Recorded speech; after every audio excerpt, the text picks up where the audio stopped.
Buen día, familia Renuevo, a todos aquellos que nos están viendo también. Una bienvenida muy calurosa para todos ustedes. Mi nombre es Néstor Carrillo, soy el pastor de la iglesia Renuevo La Paz y hoy tengo el gusto de compartir el mensaje de la palabra de Dios con todos ustedes. Estoy seguro que Dios tiene un mensaje de esperanza para ti en estas vísperas navideñas. El mensaje de esta semana tiene por título La primera canción de Navidad. Yo creo que todos conocemos una canción de Navidad.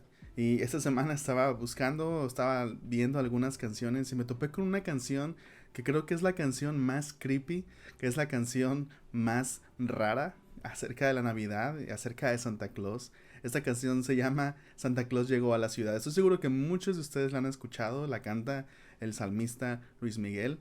Así que vamos a analizar rápidamente esta canción. Escucha lo que dice esta canción. Está bien rara. Así comienza. Sabes, mi amor, pórtate bien. No debes llorar, ya sabes por qué. Santa Claus llegó a la ciudad. Ok, eso no se escucha tan raro, pero veamos el siguiente verso. Él todo lo apunta, él todo lo ve. Te sigue los pasos, estés donde estés. Santa Claus llegó a la ciudad. Ok, vamos subiendo un poco en el nivel de rareza. Y sigue el siguiente verso. Te observa cuando duermes. Ok, paremos ahí un momento. Te observa cuando duermes. Te mira al despertar. No intentes ocultarte de él, pues siempre te verá. Ok, si no supiera que esta canción habla de Santa Claus, pensaría que habla acerca de un acosador, así que mucho cuidado. Es una canción bien rara. Y al final dice, ¿no? Él sabe de ti, él sabe de mí, todo lo sabe, no intentes huir, Santa Claus llegó a la ciudad. No sé quién escribió esta canción, no sé quién la tradujo y no sé por qué Luis Miguel la canta, pero es una canción bien rara. El título de este mensaje, como decía, es La primera canción de Navidad y es una canción totalmente diferente, es una canción con un mensaje totalmente diferente, porque nos habla de lo que significa realmente la Navidad. Y esta primera canción de Navidad fue escrita por un hombre llamado Zacarías. Zacarías es el padre de Juan el Bautista. Yo creo que la mayoría de las personas tiene una mejor idea de quién es Juan el Bautista, pues su padre se llamaba Zacarías. Y antes de que naciera Juan el Bautista, Dios le dijo a este hombre Zacarías, que era un sacerdote, le dijo que él tendría un hijo. Pero Zacarías dudó, porque cuando el ángel le da este mensaje, Zacarías ya era anciano y su esposa también era anciana. Entonces dudó acerca de lo que Dios le estaba diciendo, lo que el ángel le estaba diciendo, de cómo esto podría llegar a cumplirse. Y entonces el ángel le dice, ok, Dios te va a dar una señal, la señal es que quedarás mudo. Y Zacarías quedó mudo durante 9 meses, durante todo el proceso de concepción y de gestación de Juan, de su hijo, Zacarías quedó mudo. Pero cuando el niño nació y era el momento para presentarlo en el templo, para ponerle nombre, su mamá dijo, se llamará Juan. Todavía Zacarías no podía hablar y las personas comenzaron a preguntarle porque era raro y le decían a Zacarías, ¿cómo se va a llamar Juan si nadie en tu familia se llama Juan? Y era algo común, o por lo menos las personas ya estaban esperando que el hijo se llamara Zacarías como su padre. Pero Zacarías, Dios le da una vez más la oportunidad de hablar. De hecho, primero lo escribe en una tablilla y dice, el niño se va a llamar Juan, porque eso es lo que Dios había dicho. Y esto es bien interesante, vamos a retomar esto al final. Um, pero Zacarías confirmó lo que su esposa estaba diciendo, el niño se iba a llamar Juan. Y en ese momento, cuando Zacarías confirma, Dios le devuelve una vez más la capacidad para hablar. Y entonces Zacarías, lleno del Espíritu Santo, entona esta canción que es realmente una profecía. Y es la primera vez que el Espíritu Santo va a hablar a través de un hombre en 400 años. Eso es lo que como cristianos conocemos como un periodo de silencio de Dios. Durante 400 años aproximadamente, era un poco más, Dios no había hablado de manera profética a través de ningún hombre. El último profeta había sido Malaquías y ahora Zacarías vuelve a dar profecía después de 400 años y entona una canción de alabanza. Y es bien interesante, porque recordemos, estamos hablando que este era el día de presentación de Juan. Sin embargo, cuando Zacarías comienza a dar esta profecía y a hablar las palabras de Dios, comienza por hablar acerca no de su hijo, sino acerca de Jesús, que todavía no nacía, de hecho nacería meses después. Y esto vamos a hablar un poco acerca de esta canción porque es muy interesante y nos va a hablar la canción de lo que realmente significa la Navidad, de las buenas noticias que Dios nos da en la Navidad. Yo creo que ya algunos papás ya tienen preparados sus regalos. Mi hermana ya le dio el regalo a su hijo, así que no sé qué le van a dar en Navidad. Pero yo creo que a todos nos pasa, ¿no? Cuando damos un regalo en Navidad, queremos dar un regalo que la persona quiera, que la persona le parezca agradable. Y yo creo que las personas que nos quieren, nuestros amigos, nuestros algunos familiares, creo que nos dan regalos que saben que nosotros queremos o que nos van a gustar. Pero los papás eh, no dan regalos que queremos, dan regalos que necesitamos. No sé si les ha pasado. Me tocó en varias navidades recibir la clásica caja de calcetines, ¿no? Porque y tú abres los calcetines así como que, oh, ok, esto no es un regalo de Navidad, puede ser un regalo en cualquier otra época del año, no sé por qué me están regalando calcetines en Navidad, pero así son los papás. O a lo mejor sí te regalan lo que quieres, pero aparte te regalan ropa, ¿no? Una camisa para que estés elegante en la noche de Navidad, no sé.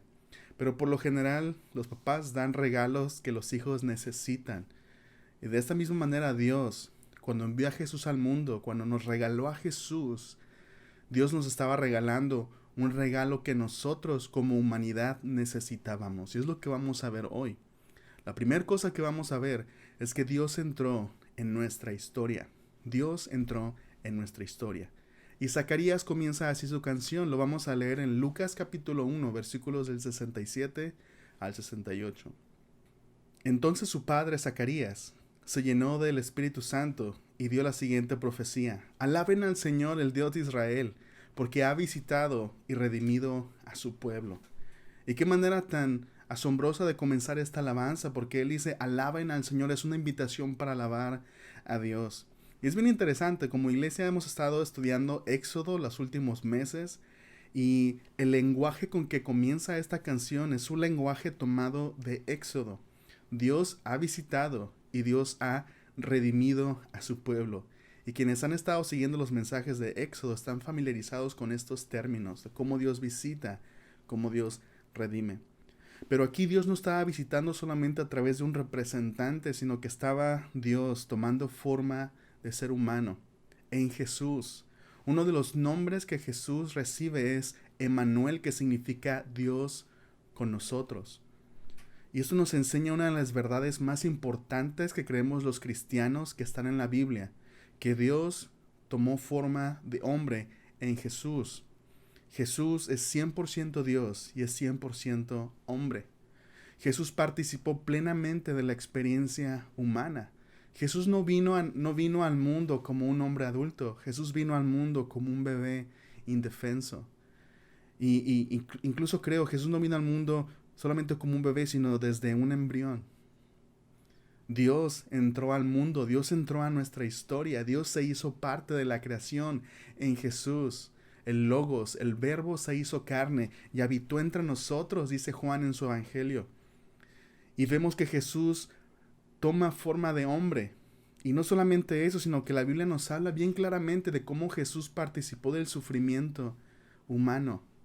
Jesús tomó plenamente participación de nuestra condición de seres humanos. Recuerdo mucho las palabras de mi hermana porque siempre me pregunta, oye Néstor, pero Jesús no hizo trampa, porque sí, vino como un ser humano, pero pues también era Dios, no es como hacer trampa. Y yo le digo a mi hermana, en la Biblia encontramos en muchas ocasiones a Jesús sufriendo. De hecho, una de las profecías lo llama varón de dolores, experimentado en quebranto. Jesús sufrió la soledad, Jesús sufrió el abandono, Jesús incluso sufrió los efectos del pecado porque cargó con nuestros pecados. En Isaías 53, se nos dice que con sus heridas nosotros fuimos sanados. Entonces Jesús no hizo trampa.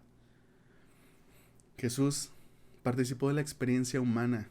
Y me gusta mucho una canción de John Mark Macmillan que dice, no tengo respuestas para los corazones rotos o para el cáncer, pero tengo un Salvador que los sufre conmigo. Yo sé que hay muchos de ustedes, hermanos, actualmente, muchos hermanos de la iglesia y algunos de nuestros familiares están pasando por circunstancias difíciles. están pasando por enfermedad, por la pérdida de algún ser querido o por por alguna otra tragedia, déjame decirles, hermanos, y recordarles que Jesús comprende nuestro sufrimiento porque Él también participó del sufrimiento humano. Así que cuando oramos, cuando vamos a Dios, podemos estar seguros que Él nos comprende, que Él comprende perfectamente qué es lo que estamos pasando. Jesús es un mejor Moisés. Recordemos, Zacarías está aquí tomando prestado lenguaje de Éxodo y lo está aplicando a Jesús, lo está aplicando a Dios en Jesús, en este bebé del cual recordamos el nacimiento este 25 de diciembre. Recordamos que Jesús es un mejor Moisés. El escritor, el autor de Hebreos nos dice, así como Moisés rechazó los tesoros de Egipto y sufrió junto a su pueblo, asimismo Jesús, dejando su trono, dejando su riqueza en el cielo, vino en forma de hombre, se identificó completamente con nosotros, y no solo eso, sino que fue el mejor ser humano que ha existido. Se sometió a Dios en obediencia y experimentó la muerte también. Y en su pobreza nosotros somos enriquecidos, nos dice Pablo. Jesús se hizo pobre para que nosotros fuéramos hechos ricos en su pobreza. Una vez más, recordando esta canción tan rara y tan acosadora de Santa Claus, dice: Santa Claus viene, no intentes huir, no intentes esconderte. La canción de Zacarías dice: Dios nos visitó, alábale. Alabemos a Dios porque Él nos ha visitado. Porque a pesar de que hemos pecado, Dios nos ha visitado. Dios ha entrado en nuestra historia para cambiar nuestra historia. Dios no nos dejó como estábamos, no nos dejó nuestro pecado, no nos dejó en oscuridad, sino que vino al mundo en Jesús. Y en Jesús Dios no solamente nos dio un hermoso regalo, sino que nos dio un regalo que necesitábamos. En Jesús Dios se entregó a sí mismo a la humanidad. El segundo punto del mensaje es el segundo punto de la canción de Zacarías es: Dios cumplió su promesa. Y lo leemos en Lucas capítulo 1, versículos del 69 al 73. Dios nos envió un poderoso Salvador, del linaje real de su siervo David, como lo prometió mediante sus santos profetas hace mucho tiempo. Ahora seremos rescatados de nuestros enemigos y de todos los que nos odian. Él ha sido misericordioso con nuestros antepasados al recordar su pacto sagrado, el pacto que prometió mediante un juramento a nuestro antepasado Abraham. La canción de Zacarías nos recuerda que Jesús no es un plan de emergencia. La canción de Zacarías nos recuerda que Jesús es una promesa cumplida. Es una promesa que Dios había hecho desde el principio, que Dios hizo a un hombre llamado Abraham y que Dios también hizo a David. Esas promesas de Dios.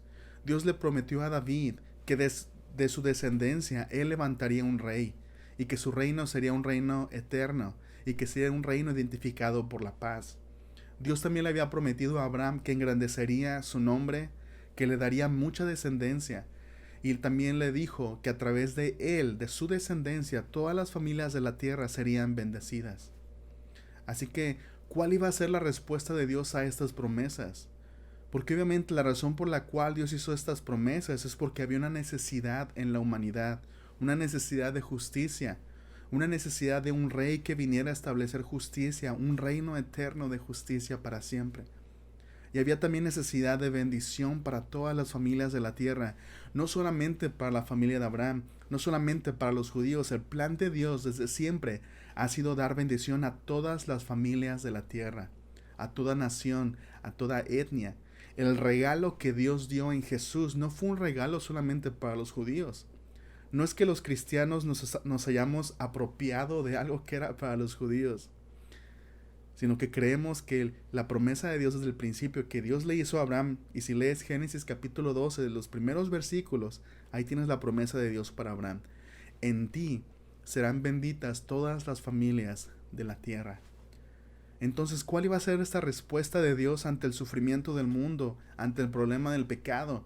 La respuesta de Dios no iba a ser una religión, tampoco iban a ser más reglas. La respuesta de Dios para todo esto es una persona, un bebé, que nacería después de que naciera Juan. Y eso es bien importante. Por eso como cristianos decimos que no hay camino a la salvación, sino solamente a través de Jesús, porque la respuesta de Dios a todo esto no fue una nueva religión, fue una persona, y esa persona es Jesús. Ese Rey eterno, esa bendición para toda familia sobre la tierra, esa libertad de nuestros enemigos, es la respuesta de Dios y es una persona, es Jesús. Dios ha sido misericordioso, son las palabras de Zacarías. ¿Qué significa misericordia? Significa no recibir aquello que merecemos por nuestras faltas. Y de esta manera Dios en su misericordia no nos está dando el castigo que merecíamos por nuestro pecado, sino que nos está dando un hermoso regalo. Se está entregando a sí mismo a través de su Hijo Jesús para presentarse Él mismo como una ofrenda por el pecado. Zacarías también dice, Dios se acordó de su pacto, y a veces nos preguntamos, porque muchas veces en la Biblia encontramos esta expresión, Dios se acordó de su pacto, o se acordó de esta persona. ¿Significa que Dios se había olvidado de su pacto? De ninguna manera. Significa que en este momento histórico, se iba a cumplir, se iba a satisfacer una promesa que Dios había hecho.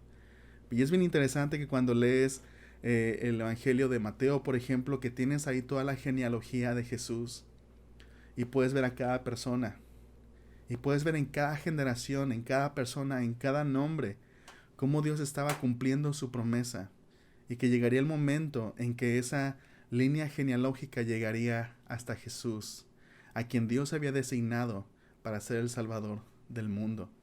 No, Dios no se había olvidado de su promesa, Dios la estaba cumpliendo, pero tenía un tiempo específico para cumplirla. El nacimiento de Jesús nos habla de la misericordia de Dios. Cuando no podíamos amar a Dios como Él lo merece, Dios envió a Jesús. Antes de que tú nacieras, Dios envió a Jesús. Antes de que tú cometieras el primer pecado, Dios envió a Jesús. Antes de que tú hicieras la primera cosa buena, Dios ya había enviado a Jesús. Eso es misericordia, que Dios, antes de que nosotros nos desviáramos, Dios ya había enviado la respuesta para nuestro pecado, la respuesta para nuestro temor, para nuestra culpa. Dios ya había enviado a Jesucristo. Dios cumple sus promesas. Así que me gustaría recordarles a todos aquellos que han perdido un ser querido, Dios cumple sus promesas. A todos aquellos que se sienten desalentados por la enfermedad, por el sufrimiento, por las tragedias, Dios cumple sus promesas.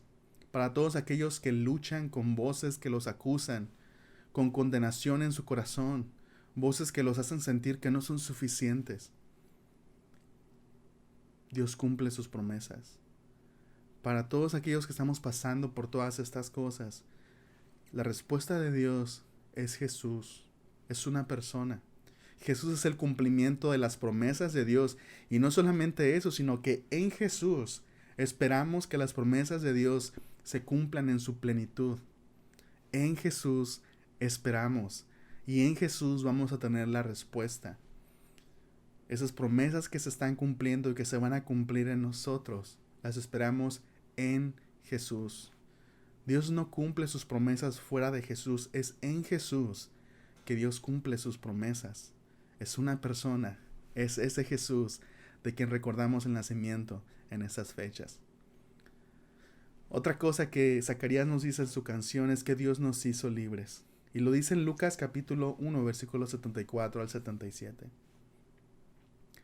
Hemos sido rescatados de nuestros enemigos para poder servir a Dios sin temor, en santidad y justicia mientras vivamos. Y tú, mi pequeño hijo, serás llamado el profeta del Altísimo, porque prepararás el camino para el Señor. Dirás a su pueblo cómo encontrar la salvación mediante el perdón de sus pecados. Es bien interesante porque Zacarías menciona cómo ese Salvador lo salvaría de todos aquellos que los aborrecen. Esas son las palabras que utiliza Zacarías. Y son palabras que él toma prestadas de la promesa que Dios le hace a David. Yo voy a liberarlos de todos aquellos que los odian, de todos aquellos que los molestan, y los llevaré a una tierra donde van a estar en paz, donde van a tener paz. Así que gran parte de los judíos, incluso los mismos discípulos de Jesús, tomarían estas palabras y pensarían durante algún tiempo que la liberación que Jesús iba a traer era una liberación sociopolítica. De hecho, en los tiempos de Jesús, los judíos estaban bajo el imperio romano. Y no solamente eso, históricamente hablando, los judíos habían estado bajo diversos imperios, así que esperaban con ansias la promesa de Dios de que les daría nuevamente su tierra, que una vez establecería a un rey judío y que vivirían en justicia y paz. Y continúan esperando esa promesa. Y esa promesa se hace real en Jesús. Pero ¿qué significa para nosotros? Tenemos que recordar que cuando Jesús predicaba acerca de su reino, predicaba acerca de un reino espiritual en naturaleza. Y aunque es espiritual en naturaleza, obviamente el reino de Jesús, aunque es espiritual en naturaleza, afecta todas las demás áreas de nuestra vida. Y en su dado momento va a convertirse también en un reino pleno, no solamente espiritual, sino también físico y sociopolítico. Es parte de la promesa que esperamos. Pero tenemos que entender que hay un poder y hay un gobierno más destructivo del cual Dios nos quiere hacer libres. Y es el gobierno del pecado. Es el poder del pecado en nuestras vidas. Es el poder de la culpa del pecado en nuestras vidas, porque todos nosotros hemos pecado. Estamos destituidos de la gloria de Dios. El pecado es nuestro enemigo. Está en contra de nosotros y finalmente va a matarnos porque el aguijón del pecado es la muerte. El poder de la muerte y del pecado son poderes cósmicos que operan en nosotros constantemente. Y cuando Jesús vino a hacernos libres del poder del pecado, del poder de la muerte, y lo demostró resucitando al tercer día. Ese es el poder de Jesús y de esa manera Él nos hace libres. Zacarías también menciona que Jesús nos hace libre del temor para poder servir a Dios sin temor. El temor nos puede detener, el temor puede hacer que desviemos la mirada de lo que es realmente importante. El temor puede incluso jugar con nuestras motivaciones. Hay muchas personas que sirven a Dios, o hay muchas personas que asisten a una iglesia y hacen todas las cosas por temor a no ser salvos, por temor a que Dios por temor a ser desechados, o por temor a no ser amados. Y Jesús quiere hacernos libres del temor, para que libres del temor sirvamos a Dios no por miedo, sino por amor. Y el perfecto amor de Dios echa fuera el temor. Jesús nos hace libre del temor a perdonar nuestros pecados. Nos hace libres del temor de la muerte, nos hace libres del temor a no ser suficientes. Jesús nos hace libre del temor a no ser aceptados, nos hace libres del temor de la culpa por nuestro pecado, porque Él cargó con nuestra culpa en la cruz. Y en la cruz Jesús clavó todos nuestros temores. Así que el nacimiento de Jesús nos recuerda esto, el regalo de Dios, y cómo Jesús nos hace libres y cómo nos da un nuevo propósito. Me gusta mucho cómo, a pesar de que este día, el día que Zacarías está hablando de estas cosas, que Zacarías está cantando esta canción, es el día de la presentación de su hijo, pero Zacarías está hablando acerca de Jesús. Y después, en este pequeño, como casi un párrafo, comienza a decir: y tú, mi pequeño hijo, serás llamado profeta del Altísimo, que prepararás el camino para el Señor. Dirás a su pueblo cómo encontrar la salvación mediante el perdón de sus pecados. Y Zacarías menciona cómo Juan, su hijo, sería simplemente alguien que prepararía el camino para Jesús. Juan sería como una flecha que apuntaba a las personas hacia Jesús. Y me gusta mucho este versículo porque habla de cómo Jesús, cómo la persona de Jesús nos da significado, de cómo en Jesús encontramos nuestra identidad y nuestro propósito, y de cómo Jesús tiene la preeminencia. Y Juan crecería comprendiendo esto, diciendo: Jesús, no soy digno de desatar las correas de tus sandalias. Juan sabía que Jesús era primero, y en su vida Juan encontró su identidad en relación a Jesús. Y eso es real para cada uno de nosotros.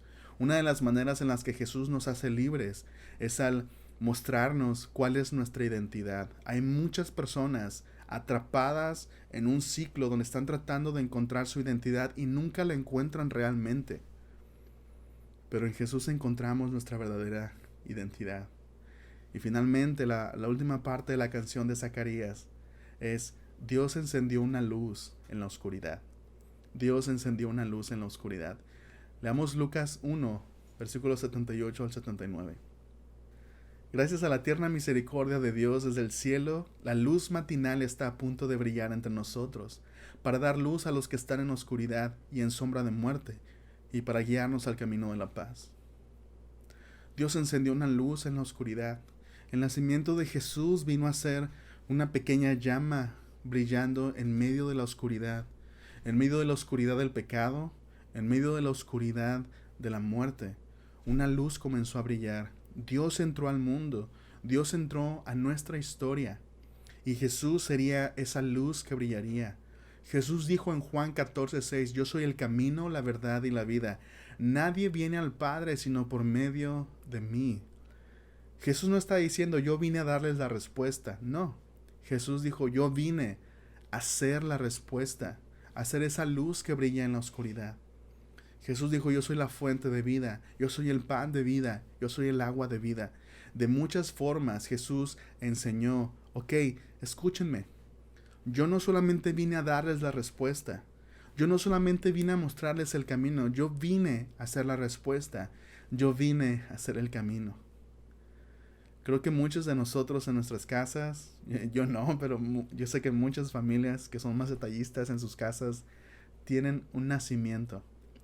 Y tienen ahí la figura de José, María, Jesús. Tienen ahí a los Reyes Magos, que los Reyes Magos no llegaron esa noche, llegaron después, pero bueno. Tienen ahí algunos animales y todos alrededor de Jesús. Y espero que una imagen como esa pueda enseñarnos, pueda recordarnos cómo Jesús debe ser el centro. Cómo en esa noche Jesús brillaba. Jesús era esa estrella. Jesús era realmente la llama que comenzó a iluminar el mundo aquella Navidad. Jesús dijo, yo soy el camino, la verdad y la vida. Nadie viene al Padre sino por medio de mí. Jesús trajo la luz al mundo a través de su vida, de cómo vivía, de las cosas que hacía, del amor que daba a las personas. Jesús trajo esa luz al mundo, porque era luz misma. Jesús trajo luz al mundo a través de su palabra, a través ciertamente de hablarnos acerca de las promesas de Dios, las bendiciones de Dios, pero también trajo luz al mundo a través de revelar el pecado, de mostrarle a las personas el pecado y las consecuencias del pecado y el poder del pecado en sus vidas. Jesús, al revelar el pecado, estaba dando como una luz, mostrándole a las personas la necesidad que tenían de perdón y de salvación, la necesidad que tenían de arrepentirse y de creer en Él. Y Jesús sería una luz al morir por los pecados de la humanidad y al resucitar al tercer día. Dios demostraría que en Jesús encontramos el perdón de pecados, que no es al vivir una vida moralmente correcta que encontramos salvación, sino que simplemente es al creer en Jesús, porque Jesús es el camino. Jesús no solamente vino a mostrarnos el camino, Él es el camino. Y en Él encontramos libertad, salvación. Y siempre que encontramos libertad en la Biblia, encontramos libertad con un propósito. Dice Zacarías, para poder servir a Dios sin temor, en santidad y justicia. Y Jesús dijo esas palabras en Mateo 5, 14 al 16. Ustedes son la luz del mundo. Como una ciudad en lo alto de una colina no puede esconderse. Nadie enciende una lámpara y luego la pone debajo de una canasta. En cambio, la coloca en un lugar alto, donde ilumina a todos los que están en la casa. De la misma manera, dejen que sus buenas acciones brillen a la vista de todos, para que todos alaben a su Padre Celestial. Esta Navidad, si eres cristiano, si eres parte de la familia Renuevo, hermano, déjame decirte, esta Navidad tienes una gran oportunidad para ser esa luz. Tienes una gran oportunidad para ser como Juan el Bautista y ser como una flecha que apunta a Jesús, que ayuda a otras personas a encontrar a Jesús. Así que no desaproveches las oportunidades que vas a tener esta Navidad, las oportunidades con tu familia, las oportunidades con tus amigos, la oportunidad de recordar cuál es el verdadero significado de la Navidad, la oportunidad de recordar cuál es el regalo más grande que recibimos esta Navidad de parte de Dios. Así que no pierdas esa oportunidad. Nadie enciende una luz y la pone debajo de una mesa. Si has decidido seguir a Cristo, si has decidido seguir a la luz y si Dios ha encendido tu vida, no pongas tu luz debajo de una mesa. Deja que brille en medio de tu familia, en medio de tus amigos, donde quiera que estés.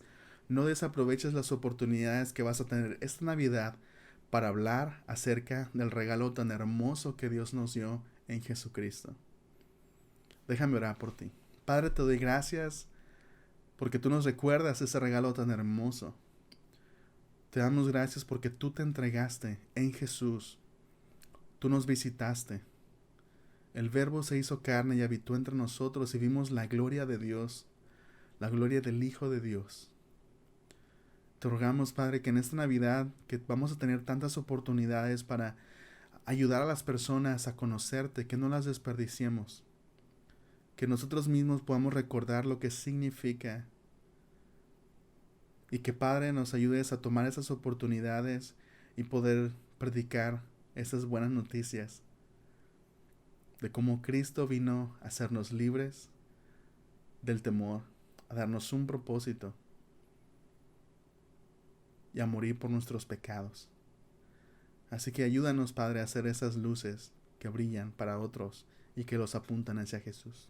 Te lo pedimos en el nombre de Jesús. Amén. Dios te bendiga, hermano, y nos vemos la próxima semana.